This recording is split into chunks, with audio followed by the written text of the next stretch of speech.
Let's dive in. A few years ago, a clip went viral. A speaker looked into the camera and declared, "India is not a country, it is a human continent." That line exploded across the internet, not just in India but worldwide. Suddenly, everyone had an opinion. Uncle on WhatsApp, woke friend from college, you name it. Why did it catch fire? Because it shattered the simple, one-dimensional image of India that many people, especially in the West, hold. It forced people to rethink what they knew about India, beyond Bollywood and butter chicken. The statement suggested a scale and complexity that most had never considered. It was a paradigm shift, a new way to see India's place in the world. The clip went viral because it tapped into a growing curiosity about India's rising influence and the need for a more nuanced understanding. People wanted a framework to grasp the sheer magnitude of India, not just its geography or population, but its human experience. The virality wasn't just about shock value, it was about realizing we might have been thinking about India all wrong. The speaker, Shruti Rajagopalan, wasn't chasing clicks. She was making a profound point about governance and identity. Her words resonated because they gave voice to a feeling many had but couldn't articulate. India, she argued, operates on a different plane. Its challenges and opportunities defy simple comparison. It was a mic drop moment that forced a global re-evaluation of the world's largest democracy.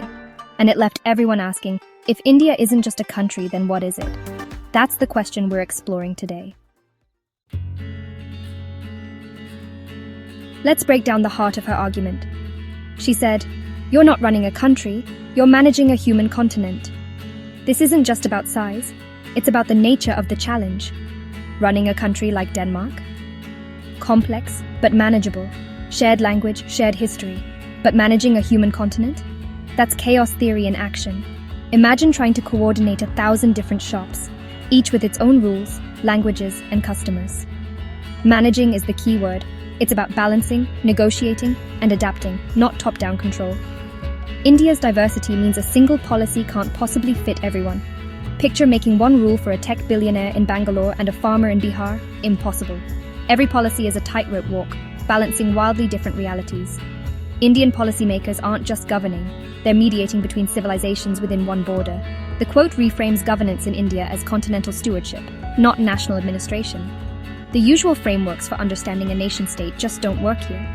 You can't apply the Swiss model to a place with 1,000 languages and 1 billion people.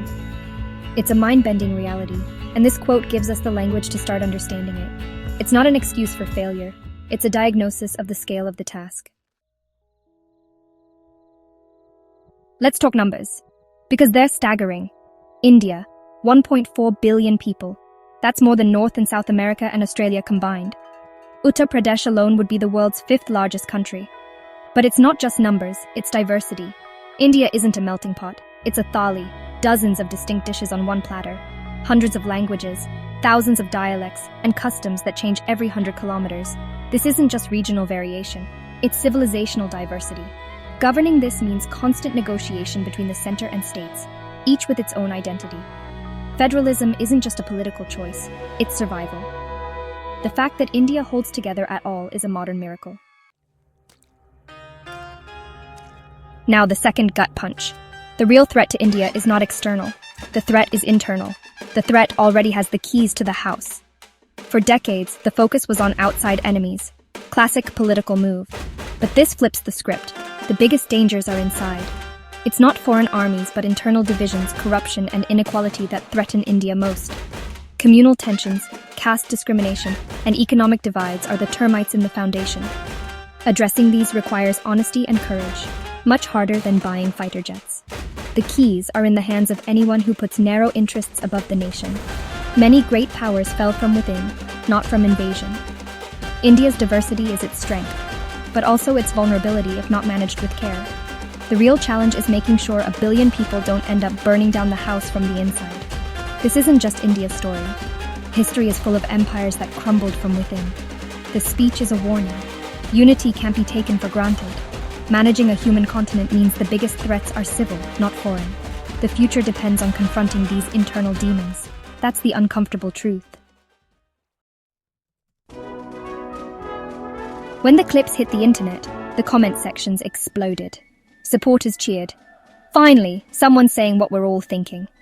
Many Indians, especially in the diaspora, saw it as a call for honest self-reflection. Non-Indians found the human continent idea a light bulb moment. a new way to understand India's complexity. The speech moved the conversation beyond cliches, offering real insight. But backlash was fierce. Critics called it defamation, worried it would tarnish India's image. Some saw it as airing dirty laundry, others as a Western agenda. Conspiracy theories flew. Who's funding her? Is this a plot to break India? Many didn't engage with the argument, just attacked the speaker's motives. The reaction showed the central challenge. In a human continent, there's no single truth. Every statement is refracted through 1,000 perspectives. The debate itself proved the point. India's complexity defies easy answers. The world was watching, and everyone saw something different. That's the reality of a billion voices. Why did this speech resonate so deeply? Simple people are starved for authenticity. In an age of spin and hyper-nationalism, raw honesty is rare. The speech felt like someone finally opening a window in a stuffy room. It voiced frustrations about issues often swept under the rug: inequality, tension, environmental crises. People felt seen and validated. The virality signaled a readiness for mature, honest conversation. But the backlash revealed deep insecurity. Some see criticism as sabotage, not improvement. For them, unity means projecting strength, not airing flaws. This tension, between open discussion and fear of weakness, is at the heart of modern India. The speech went viral because it landed right on this fault line. It forced a choice: uncomfortable truths or comforting fictions. That's why the debate matters. Let's be real. Every country has problems. The real test isn't being flawless, but having the courage to face your flaws. The speech's critique of India is a universal truth. Honesty is the bedrock of progress. You can't fix what you refuse to acknowledge. Pretending cracks don't exist just ensures a bigger collapse later. The speech wasn't about shaming India. It was tough love, a challenge to live up to its potential. True patriotism isn't blind loyalty. It's holding your country to a higher standard. Silencing critics doesn't solve problems, it lets them fester. Societies can choose denial or courage. The only way forward is open debate and self-examination. That's the challenge. Not just for India, but for all of us. Are we brave enough to accept it? That's the real question. So, is India a country or a human continent? Maybe both. Or something else entirely. The old nation-state model doesn't capture India's reality. Thinking of India as a continent helps us grasp its scale and diversity. It's a federation of civilizations, not just a single entity. This perspective highlights the need for decentralized, flexible governance. But there's also a unique Indianness, a glue that binds the nation. It's not one language or religion, but a shared history and a commitment to democracy. Maybe India is a civilization state, a new kind of political entity. It's a grand experiment in managing continental diversity within a democracy. The debate itself, country versus continent, shows India's uniqueness. The fact that we can even have this conversation proves its singular place in the world. India might be a prototype for the future, a model for super diverse societies. That's what makes it so fascinating. In the end, this viral speech isn't just about India, it's about how we see the world. India is a human continent, challenges us to think bigger and deeper. It reminds us that our labels and maps can't capture living realities. The conversation it started is ongoing, across families, classrooms, and politics. The questions it raised are more relevant than ever.